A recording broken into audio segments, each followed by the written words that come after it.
नमस्कार मित्रांनो, सुस्वागतम.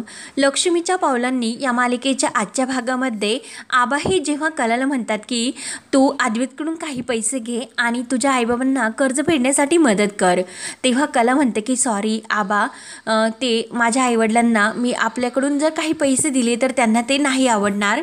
हे बघा, हे कर्ज फेडण्यासाठी माझ्याकडून मी पूर्ण प्रयत्न तर करेनच, पण पैसे मला नको खरंच. तर आजोबा म्हणतात की हे बघ, माहेर जसे हे आपले असते तसे सासर सुद्धा हे आपलेच असते, त्यामुळे तू हे पैसे घे, ऐक माझे. तर कला म्हणते की नाही आजोबा, मला पैसे नको, हे काही झाले तरी हे कर्ज मी सो खर्चानेच फेडेन. तेव्हा आबा मात्र खुश होऊन म्हणतात की कला, हे बघ पोरी, तुझा हे स्वाभिमान आहे ना, तो खरंच खूप कौतुकास्पद आहे आणि तुझ्या आईबाबांच्या प्रती तुझे असलेले हे प्रेम ते पण वाखण्याजोगे आहे. पण हे बघ, हे सुद्धा महत्वाचे आहे की इतकी मोठी रक्कम तू एकटीने कसे हे कर्ज फेडू शकते, ते तर शक्य नाही. तेव्हा कला म्हणते की हो आजोबा, तरी सुद्धा मला हे पैसे नको आणि नाही म्हणून मी तुमचा अपमान नाही करत. आणि हे पहा, मी जर हे कर्ज फेडण्यासाठी माझ्या सासरच्या लोकांकडून पैसे घेतले, हे जर माझ्या आईबाबांना कळले तर त्याचे ओझ हे आमच्या डोक्यावर जास्त मोठे होईल त्या कर्जापेक्षा सुद्धा. आणि आजोबा, तुमचा असा आशीर्वाद काय माझ्या डोक्यावर असून द्या. तुम्ही पाठीशी उभे असलात तर मला खूप मोठा असा धीर मिळतो. या सगळ्यात मी नक्की वाट काढेन, काही झाले तरी हे संकट मी नक्की दूर करेन. आणि जर तुम्ही माझ्या पाठीशी असतान, या सगळ्याला तोंड देण्यासाठी मला धैर्य येते. तेव्हा आबा खुशून म्हणतात की ठीक आहे, आणि तरी सुद्धा तुला काही सुद्धा गरज लागली, काही वाटले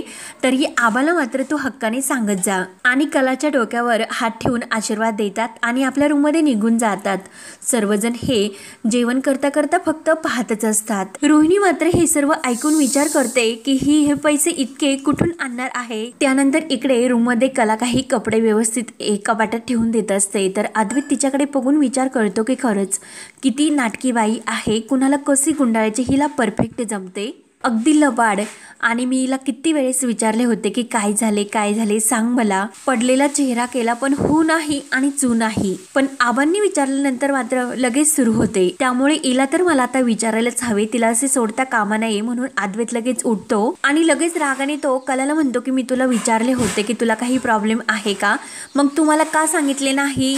तर कला म्हणते की काय झाले तुम्हाला, इतका का चिडतोस तू. तर अद्वैतला त्याच्या लक्षात येते की मी चिडलो, आणि परत मनात सॉरी करतो आणि हसण्याचे नाटक करून म्हणतो की चांगला नवरा तर व्हायचे ना. आणि परत शांत होऊन तो कलाला हळू आवाजात विचारतो की ऍक्च्युली मी तुला विचारले होते की नाही, की काय झाले, काही प्रॉब्लेम आहे का. तू तर मला काही सांगितलेस नाही, आणि जर तू मला सांगितले असते तर मी तुझा प्रॉब्लेम सॉल्व्ह करण्यासाठी तुला मदत केली असती. उगाच घरातील सर्वांसमोर ही चर्चा झाली की नाही. पण आता मला थोडासा राग आला होता आणि त्याबद्दल सॉरी, चुकले माझे असे अजिबात म्हणणे नाही की तू भांडकुदळ आहेस म्हणून. तेव्हा कला म्हणते की अरे, तुला आत्ताच राग नाही आलेला, तुला जनरली राग आलेलाच असतो, पण गेल्या काही दिवसात तुझा हा बदल जो काही झालेला आहे तो मात्र खूप छान आहे, मला तो बदल आवडला. आणि तेवढ्यात पेढीवरून एक ऑफिस मधून कॉल येतो.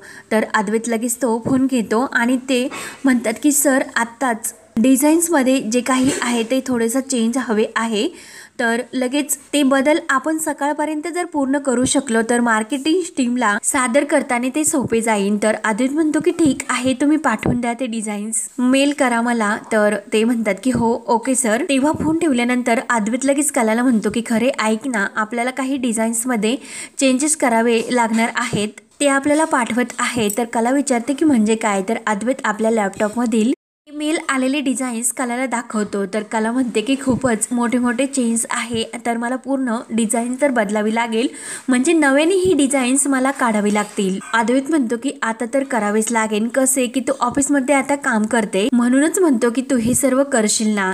तर रोहिणी दरवाजातून त्या दोघांचे बोलणे चोरून ऐकत असते. तेव्हा कला म्हणते की ठीक आहे मी करते. तर रोहिणी हे सर्व ऐकून विचार करते, म्हणजे ही ऑफिसमध्ये काम करते, मग त्याबद्दल हिला सॅलरी तर मिळायचं असतील, मग त्या पैशाचा आणि सॅलरीचा काही संबंध आहे का, मग त्याचा शोध तर घ्यावाच लागेल. म्हणून ती सरोजच्या रूम मध्ये येते आणि सरोज वहिनी, हे बघ वातावरण किती बदलले की दुपारी गरम होते आणि संध्याकाळी ढगाळ वातावरण, पाऊस पडतो, कधी थंडी, सगळे काही विचित्र, खरंच काहीच समजत नाही. तर सरोज विचारते की रोहिणी काय आहे ते स्पष्ट बोल, उगाच हवा पाण्याच्या गप्पा करून माझा वेळ वाया घालू नकोस, मला खूप महत्वाची काम आहे. तर रोहिणी म्हणते की बरं मी जाते, आणि जायला निघते आणि परत थांबते आणि परत सरोजला म्हणते की सरोज वहिनी, मी काय म्हणत होते की ती कला इतके कर्ज फेडणार आहे का.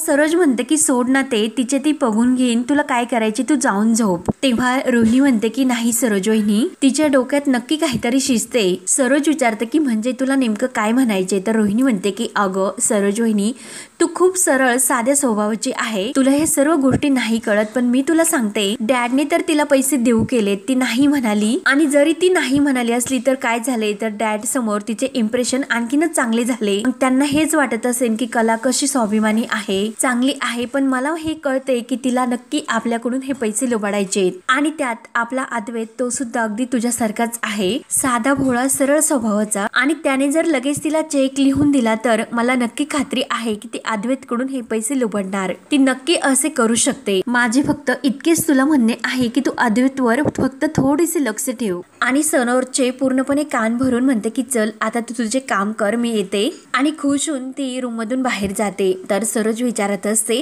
त्यानंतर इकडे कलाही त्या डिझाईन्स बनवत असते, पण कलाचे त्याकडे लक्ष लागत नाही. तिला फक्त जेव्हा ती घरी गेली होती आणि दिनकरने घराला विक्रीसाठी जे काही माणसं आलेले असतात तर ते म्हटलेले असतात की आता जर तुमचा मुलगा असता तर त्याने एक चुटकीशीर हे कर्ज फेडून हे घर वाचवले असते. आणि कलाला काही डिझाईन्स ती व्यवस्थित जमत नसते, म्हणून ती प्रत्येक कागद फाडते आणि फेकून देत असते. तर ते सर्व पाहून अद्वैत मनात विचार करतो की अरे देवा, हिच्याकडून तर काही योग्य होत नाही, आणि ही असंच करत राहिली तर नक्की उद्या सकाळी मला तोंडावर पाडेन. हिच्या मूडचा परिणाम दरवेळी माझ्या कामावरच का होत असेल, मग हिचा मूड तर नीट झाल्याशिवाय ही तर काही व्यवस्थित डिझाईन बनू शकणार नाही, हे अद्वैतच्या लक्षात येते. आता नक्की काय करू, आणि त्याच्या डोक्यात एक आयडिया येते, आणि चांगला नवरा होण्याची आता हीच ती वेळ आहे हे लक्षात येऊन हाच तो क्षण आहे, कमॉन अद्वैत कमॉन म्हणून दीर्घ श्वास घेऊन तो गाणं गुणगुणायला सुरुवात करतो. ऋणानुबंधाच्या चुकून पडल्या गाठी. तर कलाला हे ऐकून तर खूपच हसू येत असते. अद्वैत पुढे गाऊ लागतो की भेटी तर रुष्टता मोठी. तर कला आपले कान दाबते आणि चांदेकर बास, काय रे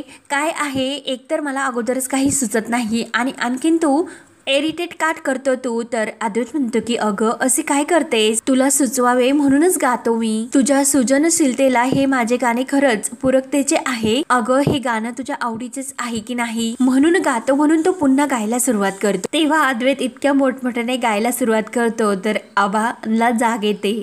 आबा म्हणतात की इतक्या रात्री कुणाचा हा रेडिओ फाटला. सरोज सुद्धा रागाने उठते. तेव्हा आबा, सरोज, रोहिणी, रजनी हे सर्वजण अद्वैतच्या रूम मध्ये येतात. अद्वैत मात्र डोळे झाकून गात असतो आणि कला ही कान आपले बंद करून हसत असते. दोघांचे सुद्धा कोणी आले की याकडे लक्ष नसते. अद्वैत तर गायचं काही थांबत नसतो की हसणे रुसणे म्हणूनही रुसणे हसणे असे त्याचे गुणगुण चालू असते. सर्वांना तर खूप वैताग आलेला असतो. तेव्हा मात्र रोहिणी ही थोडीशी मोठ्याने खाकरते. तेव्हा अद्वैतच्या लक्षात येते की म्हणजे समोर सरोज, आबा, रजनी आणि रोहिणी उभे आहेत आणि हे सर्व गाणी ते ऐकतात. तेव्हा अद्वैत लगेच उठतो आणि अरे वा वा तुम्ही आलात, मी तुमचीच केव्हापासून वाट बघत होतो. मग यांना म्हणतात की रसिक श्रोते, बघितलेस की माझ्या गाण्याने यांना कसे खेचून आणलेस, असे कलाला म्हणतो. कलाला सुद्धा खूप गालातल्या गालात हसू येत असते. अद्वैत म्हणतो की सगळे जमा झालेत, फक्त तुलाच माझे गाणे नाही आवडत. आणि अगदी खुशून तो आबांना विचारतो की आबा कसे वाटले माझे गाणे. आबा हसून म्हणतात की काय अद्वैत हे तू गात होतास. तेव्हा अद्वैत खुशून म्हणतो की हो आबा. हो मात्र हसून आबा म्हणतात की अरे मला असे वाटले होते की कोणाचा तरी रेडिओ बिघडला की काय. सर्वांना अगदी आणखीन हसायला येते. अरे नाही, प्रयत्न तुझा चांगला होता. तेव्हा मात्र अद्वैत म्हणतो की आबा अहो प्रॅक्टिस करत होतो, थोडीशी कमी पडते माझी प्रॅक्टिस, पण काही हरकत नाही. असे गाऊ गाऊ माझा घसा अगदी हा सुटेन, काही हरकत नाही. तुम्ही सर्वजण उभे का, तुम्ही खाली बसा, मी पुन्हा एकदा सूर घेतो आणि सुरू करतो. म्हणून तो पुन्हा गायला लागणार. तोच लगेच सरोज म्हणते की अरे अद्वैत प्लीज तू बाकी काही कर, परंतु गाऊ मात्र नकोस, मी तुझ्या समोर हात जोडते. तेव्हा मात्र कलाला खूप हसायला येत असते आणि अद्वैत रागाने तिच्याकडे बघत असतो. तर रजनी म्हणते की अरे अद्वैत तुझे गाणे तर खरंच खूप छान होते, पण आता एवढेच बाद झाले कारण आम्ही आता झोपेत होतो, म्हणून मग झोपू का आता. तर कलाला आणखीन हसायला येत असते. तर रोहिणी म्हणते की अरे अद्वैत तुझे गाणे जर थांबले तरच आम्ही झोपू शकतो. तेव्हा अद्वैत म्हणतो की ओके ओके सॉरी, समजते मला, तुमची झोपमोड माझ्यामुळे झाली असेल, आय एम सॉरी, जा तुम्ही जाऊन झोपा. तेव्हा आबा, सरोज आणि रजनी मात्र जातात. परंतु रोहिणी अद्वैतला विचारते की अरे अद्वैत अद्वैत, अचानक तुझ्या डोक्यामध्ये ही गाण्याची खूळ कुठून आलेस? तेव्हा अद्वैत कलाकडे पाहत असतो आणि कलाही अद्वैतकडे. तेव्हा मात्र सरोज ही दरवाजातून जातच असते तर रोहिणी म्हणते की अरे म्हणजे तू कलासाठी गात होतास. तर सरोज लगेच दरवाजातच थांबते. तिला राग येतो तर अद्वैत म्हणतो की नाही आत्या, मी माझी प्रॅक्टिस करत होतो, तिचा या गाण्याशी काही संबंध नाही. तेव्हा रोहिणी म्हणते की ओके चालून दे तुमच्या, पण फक्त गाऊ नकोस, बाकी जे काही करायचे असेल ते कर. आणि गुड नाईट बोलून ती सुद्धा निघून जाते. अद्वैत तर खूप चिडतो परंतु कला मात्र खूप हसत असते. तेव्हा अद्वैत तिला चिडून म्हणतो की मी तुझ्यासाठीच गात होतो, मग आता का असे केलेस? तेव्हा कला म्हणते की अरे मी काय केले? तर अद्वैत तिला म्हणतो की अगं तुझ्या आवडीचे हे गाणं आहे. तेव्हा कला म्हणते की हो अरे माझ्या आवडीचे गाणं तर आहेच, पण तुझ्या त्या भसाड्या आवाजात. म्हणून कला खूप मोठमोठ्याने हसते आणि तोंडाला हात लावून ती हसत असते. अद्वैतला खूप राग येतो.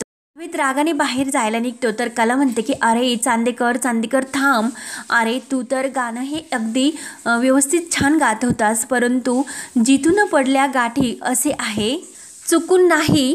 आणि तुझे तर बरोबरच आहेत, कारण आपल्या सिच्युएशनला चुकून हा शब्दच बरोबर आहे, पण गाण्यामध्ये मात्र जिथून पडल्या गाठी असे आहे. तू फक्त तेवढे करेक्ट कर, बाकी सर्व ओके आहे. व्हेरी गुड ट्राय, थँक्यू भापू. तर आदित म्हणतो की काय भापू? तेव्हा कला म्हणते की भावना पोहोचल्यात. हळूच म्हणते की खरं तर टोचल्यात. तर लगेच आदित म्हणतो की काय आणि भाटू. तेव्हा कला इतकी हसत असते आणि आगाऊ असे म्हणते तर लगेच आदित सुद्धा आपले तोंड वळवून अति आगाऊ असे म्हणतो. त्यानंतर दुसऱ्या दिवशी सकाळी कला ही त्या डिझाईन्स बनवत असते आणि अद्वैत तिच्या समोरच असतो. तेवढ्याच संगीताचा कॉल येतो आणि संगीता विचारते की अगं कला, तुझी आता मनस्थिती व्यवस्थित आहे ना? काय झाले होते? तर जावई बापूंचा काजलला फोन आला होता आणि ते सांगत होते की तुझी मनस्थिती व्यवस्थित नाही म्हणून. मग त्यासाठी मी काय करू? तर काजलच त्यांना उलट म्हणाली काय करायचे? तर ते म्हटले की बहीण तुझी आहे, मग तुला माहिती असेल की तिच्या मनस्थिती ठीक होण्यासाठी काय करावे लागते, तिला काय आवडते काय आवडत नाही. तेव्हा तिची ट्यूबलाईट पेटली. तेव्हा ती म्हटली की असे होय? तर कला म्हणते की हो आई मला समजले. तेव्हा संगीता म्हणते की अगं मला काजल मधील आणि जावई बापू यांच्यातील बोलणं माहिती नव्हते आणि आज सकाळी काजलने मला सांगितले आणि असे झाले की जावई बापूंचा फोन आला होता, म्हणून मला असे वाटले की तुला फोन करून तुझी चौकशी करावी, म्हणून मी तुला आता फोन केला होता. तेव्हा कला अद्वैतकडे बघत म्हणते की अच्छा, म्हणजे गुंड्याला काल फोन आला होता का? तेव्हा संगीता म्हणते की अगं कले बघ, जावई बापू तुझ्या मनाची किती काळजी घेतात, सगळं काही तुझ्या मनासारखे करतात. आणि त्या दिवशी हेच बघ की रक्षाबंधनच्या दिवशी ते इथे आले, आम्हाला स्वतः तिकडे घेऊन गेले तुमच्या घरी. तुझ्यासाठी काय करू हे विचारण्यासाठी त्यांनी फोन केला होता. कला खरं सांगू का, मला तर असे वाटते की अंबाबाईच्या कृपेने तुमच्यातील सर्व काही आता ठीक होते, तुमचा संसार हा मार्गी लागलेला दिसतो. मला तर हेच वाटते आणि तुला सुद्धा तेच वाटते का? तेव्हा कला म्हणते की अगं आई सगळे सुरळीत होईल असे तर वाटते, पण तेव्हा संगीता म्हणते की अगं पण काय पण, किती वेळेस मी तुला सांगते की तुमच्या दोघांमध्ये हा पण यायला नको, जर पण आलास तर असा पण कर. तुझ्या लक्षात येते की मी काय म्हणते ते बघ की सर्व काही ठीक होईल व्यवस्थित बाळा. तेव्हा कलाला आणखीन हसायला येते तर संगीता म्हणते की काय परत हसते, हसण्यावारी घेऊ नकोस, ही गोष्ट साधी नाही म्हणून सांगते, तुला बरे वाटावे म्हणून. आणि हो ग, नेमकं जावई बापूंनी तुला बरे वाटावे म्हणून काय केले म्हणून विचारायला लागते. तेव्हा कला म्हणते की आई तू पण काय ग, सगळं जाणून घेण्यासाठी किती उत्सुक. अद्वैत तर हे ऐकत असतो आणि त्याला सुद्धा हसू येते. संगीता म्हणते की अगं बाळा तसे नाही, पण त्यांनी तुझ्यासाठी काहीतरी केले ग म्हणून विचारले. तेव्हा कला मुद्दाम अद्वैतकडे बघत म्हणते की तुझ्या जावई बापूंनी काल असे सुरेख मस्त गाणं माझ्यासाठी काल म्हटले आणि ते पण माझ्या आवडीचे. तर संगीता म्हणते की काय? कला मात्र अद्वैतकडे पाहून हसत असते. अद्वैत तर चिडतो तर लगेच कला ही मुद्दाम संगीताला म्हणत असते की बघ तुझे जावई बापू इकडे चिडून फुगून बसलेत.